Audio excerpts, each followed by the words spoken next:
The benefit also is for the person that's involved, right? Because there's a transformation that's happening in their life. Always learning. What are some of the things that you've seen happen and that have happened for you? Oh my goodness.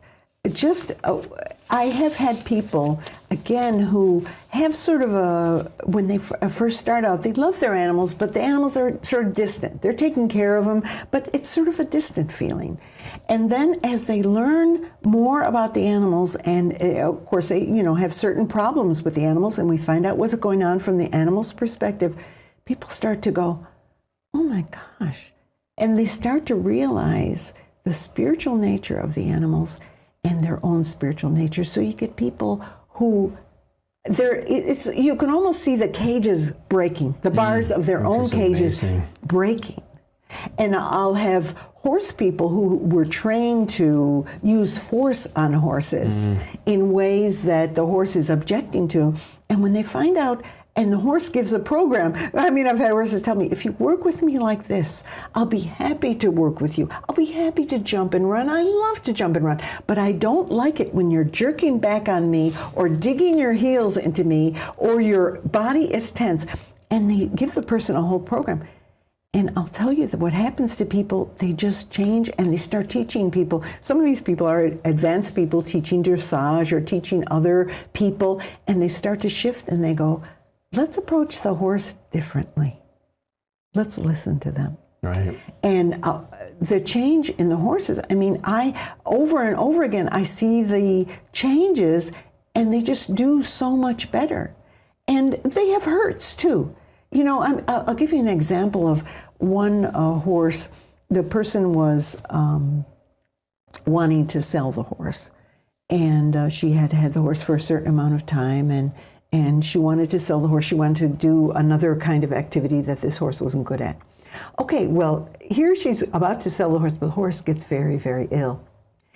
The vet couldn't do anything about it. The vet did everything they could, and they said, I'm sorry, we've done everything we can. So she called me, and the horse, is just hanging his head.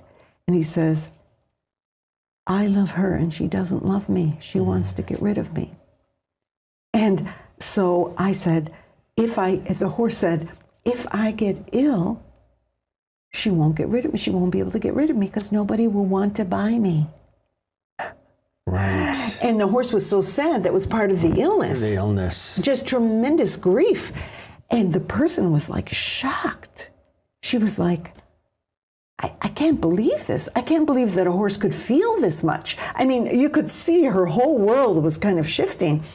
And I said, yes, he really loves you and does not want to be kind of sold down the river. And she said, well, I want to do this activity. He doesn't want to do it.